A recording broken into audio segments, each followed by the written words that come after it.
Salve, salve! Gente boa, que bom ter você aqui. Prazer tremendo poder saber que você encaixou esse estudo aí no seu dia a dia e na sua vida. Se você não está inscrito, querido, clique, inscreva-se no canal, acione o sininho. Todo dia às 6 horas da manhã a gente está colocando aqui um estudo. A ideia é que aqui no canal a gente tem a Bíblia inteira comentada, mais ou menos de versículo a versículo, mas a Bíblia inteira numa sequência, para que você possa consultar, ensinar, fazer seu discipulado, fazer até uma escola bíblica, servir para o teu TSD, sabe, para o teu seminário, enfim, isso aqui vai servir como uma base, é uma Bíblia comentada em vídeo, querido. Então, Deus seja glorificado com isso. A nossa ideia é glorificar e ajudar a Igreja de Cristo Jesus pela terra. E eu conto contigo. Como? Compartilhando esse vídeo. Então compartilha esse vídeo, querido, copia o link e cola aí nas tuas redes sociais e todos os seus grupos de WhatsApp e diz, olha, é preciso estudar a palavra e comece por aqui, porque isso vai te ajudar. A gente tem nesses versículos, nesses últimos versículos, demorado um pouco mais em função da riqueza de detalhes e da importância do texto. Mas sem mais delongas, vamos partir agora iniciando o capítulo 4 da carta de Paulo aos Efésios. Capítulo 4 da carta de Paulo aos Efésios, versículo 1, diz assim: Rogo-vos, pois, eu, o prisioneiro do Senhor, que andeis de modo digno da vocação a que foste chamado. Aqui, querido, Paulo ele está começando a mudar. Paulo ele falou até o capítulo 3 a respeito da redenção, da importância de glorificar Cristo, de que Cristo se deu com prazer e com amor pela igreja, de que a igreja não é a pedra, de que a igreja não é aquela construção como os judeus tinham a visão do templo e adoravam muito o templo.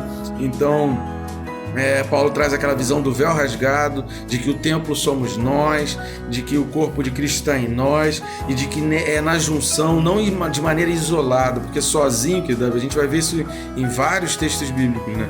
A Bíblia recomenda não anda sozinho. Esse foi um dos erros de Sansão, esse foi um dos erros de Judas Iscariote. Então, querido, não anda sozinho, a gente precisa caminhar com pessoas lado a lado, compartilhando, ter alguém com quem se relacionar. Isso é igreja. Então Paulo agora sai desse âmbito um pouco, falando desse poder de Cristo, da redenção, do que Cristo fez, da obra vicária, da obra de Cristo Jesus em se dar pela igreja. E Paulo agora começa a falar a respeito do padrão de como a igreja deve viver. Estão entendendo? Então Paulo agora ele começa a colocar a importância, o padrão, o modo operante, como a igreja deve viver. Então Paulo sai daqui a respeito da declaração da fé para a missão da igreja.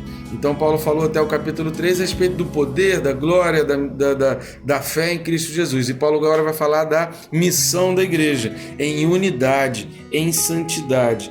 Então Paulo ele começa dizendo quem ele é. Eu sou um prisioneiro, eu estou aqui preso.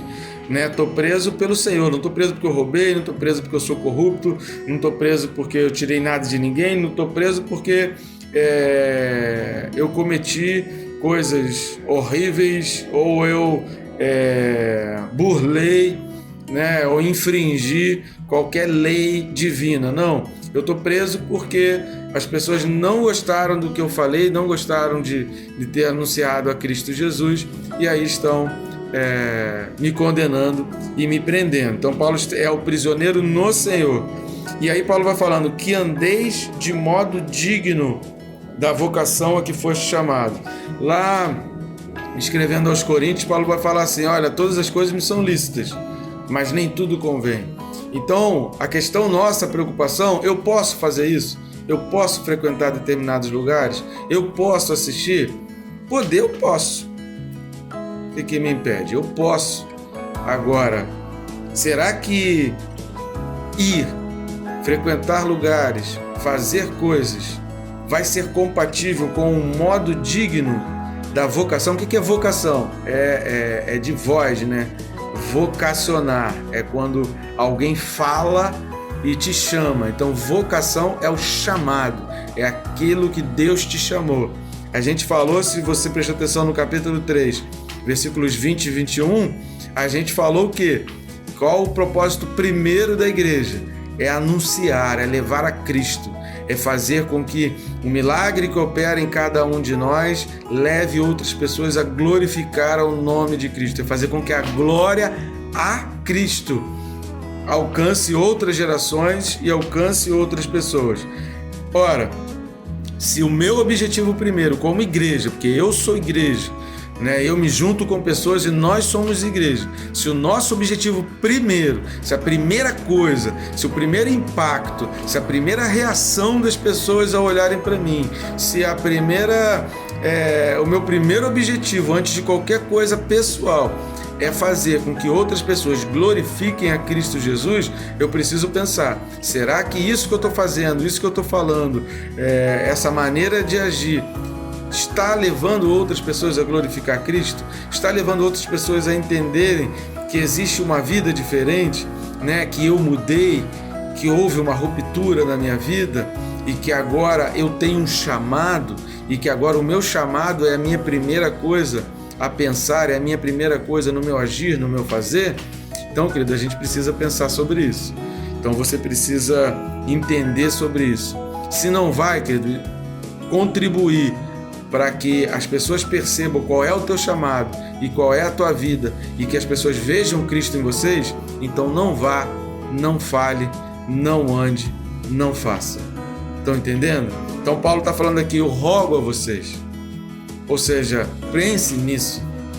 Pare para pensar, analise antes de ir a um lugar, antes de falar determinadas coisas, antes de viver num determinado ambiente, antes de fazer determinadas coisas. Pare para pensar, eu vou estar nisso tudo andando de modo digno do meu chamado? As pessoas vão poder olhar, depois de eu ter feito, falado, convivido, frequentado, as pessoas vão olhar para mim e vão ver Cristo na minha vida e vão glorificar o nome de Cristo, porque eu tenho um chamado para glorificar o nome de Cristo, eu tenho um chamado para levar a palavra de Cristo. Eu tenho chamado para anunciar a Cristo Jesus. Quando você compartilha vídeos como esse, que falam, que anunciam a palavra, você está começando a mostrar para as pessoas qual é o teu chamado, qual é o teu caminho.